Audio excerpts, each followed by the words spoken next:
విశాఖలో అయోధ్య రామ మందిరం నమూనా సెట్ వేశారు కొంతమంది నిర్వాహకులు. వారిపై కేసు నమోదు చేశారు పోలీసులు. దుర్గా ప్రసాద్, రాజు ప్రసాద్లపై కేసు నమోదు చేసి దర్యాప్తు చేస్తున్నారు. విశాఖ బీచ్ లో ఈ అయోధ్య పేరుతో రామ మందిర నిర్మాణాన్ని నమూనాగా చేయడం జరిగింది. కళ్యాణోత్సవం పేరుతో దోపిడీకి ప్లాన్ చేసినట్టుగా చెబుతున్నారు. దీంతో నిర్వాహకులపై కేసు నమోదు చేశారు పోలీసులు. విశాఖ బీచ్ రోడ్ లో ఏర్పాటు చేసిన ఈ అయోధ్య రామ మందిర నమూనా ఆలయ నిర్వాహకుల ప్రకటనలపై భద్రాచలం రామాలయం అధికారులు కూడా ఆగ్రహం వ్యక్తం చేశారు. ఈ కళ్యాణోత్సవంలో భద్రాద్రి నుంచి వేద పండితులు ఎవరూ పాల్గొనడం లేదని, దీనిపై తమను ఎవరూ సంప్రదించలేదని తెలిపారు ఏఈఓ రామకృష్ణ. భద్రాచలం రామాలయం పేరు చెప్పి డబ్బులు వసూలు చేయడం తప్పన్నారు.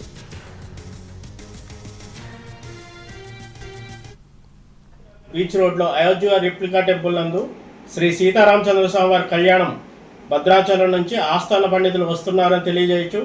కళ్యాణ నిమిత్తం సుమారు 3,000 రూపాయలు వసూలు చేయించున్నట్లుగా దేవస్థానానికి వీడియోల ద్వారా తెలిసింది. ప్రసార మాధ్యమాల్లో కూడా ఇదే వీడియోలు వైరల్ అవుతున్నాయి. ఇది భద్రాచలం దేవస్థానానికి ఎటువంటి సంబంధం లేదు. దేవస్థానం వారికి తెలియకుండా ఇటువంటి కార్యక్రమాలు, కళ్యాణాలు నిర్వహించుట చట్టరీత్యా నేరము. దీనికి శిక్షార్హులు. కళ్యాణ ప్రకటనలు, మోసపూరిత ప్రకటనలు నమ్మి భక్తులు ఎవరు మోసపోకుండా ఉండవలసిందిగా దేవస్థానం తరపున విజ్ఞప్తి చేయుచున్నాం. వైజాగ్ బీచ్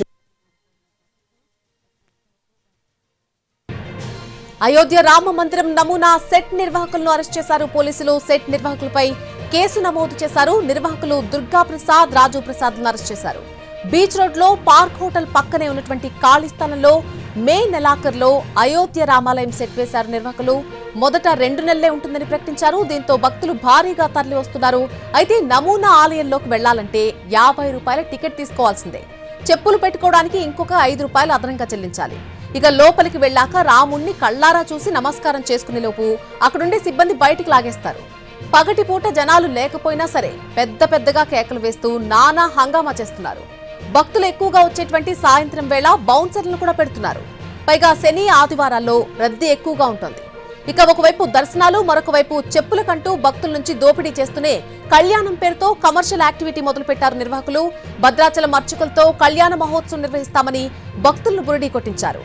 కళ్యాణానికి ఏకంగా 2,990 రూపాయలు టికెట్ ధర నిర్ణయించగా ఈ నెల 29న కళ్యాణోత్సవం జరుగుతుందని సోషల్ మీడియాలో విస్తృతంగా ప్రచారం చేశారు. అంతేకాదు ఫ్లెక్సీలు పెట్టి మరీ టికెట్లు విక్రయిస్తున్న వ్యవహారం అధికారుల దృష్టికి రావడంతో భద్రాచలం దేవస్థానం ఈవో రమాదేవి స్పందించారు. దేవాలయం అర్చకులతో వెరిఫై చేసి భద్రాచలం నుంచి పండితులెవరూ విశాఖపట్నం రావడం లేదని తేల్చారు. అనుమతి లేకుండా భద్రాచలం ఆలయం పేరును వాడుకోవడం నిబంధనలకు విరుద్ధమన్నారు. ఉల్లంఘనకు పాల్పడ్డ గరుడ అయోధ్య రామమందిర సెట్ నిర్వాహకులపై చర్యలు తీసుకోవాలని 3 టౌన్ పోలీసులకు, కలెక్టర్కు ఆమె ఫిర్యాదు చేశారు. ఇదే అంశానికి సంబంధించి పూర్తి అప్డేట్ విశాఖపట్నం నుంచి మా ప్రతినిధి చిరంజీవి లైవ్ లో అందిస్తారు. చిరంజీవి, ప్రస్తుతం అయితే ఈ కేసుకు సంబంధించి ఇప్పటికే కంప్లైంట్ రైజ్ అయ్యింది. దీంతో పోలీసులు దర్యాప్తు చేశారు. ఈ కేసుకు సంబంధించి బిఎన్ఎస్ 318 సబ్-క్లాస్ 4 సెక్షన్ కింద ప్రస్తుతం కేసు నమోదు చేసుకుని దర్యాప్తు చేస్తున్నారు. ఎవరైతే నిర్వాహకులు ఉన్నారో వాళ్ళ ముగ్గురు మీద కూడా ఇటు దుర్గా ప్రసాద్, రాజు ప్రసాద్లపై కేసు నమోదు చేసి దర్యాప్తు చేస్తున్నారు. 2,999 రూపాయలు కళ్యాణం టికెట్ అని చెప్పి ఈ నెల 29న జరగబోతుందని చెప్పేసి ఇప్పటికే సోషల్ మీడియా వేదికగా చాలా వరకు ప్రచారం జరిగింది.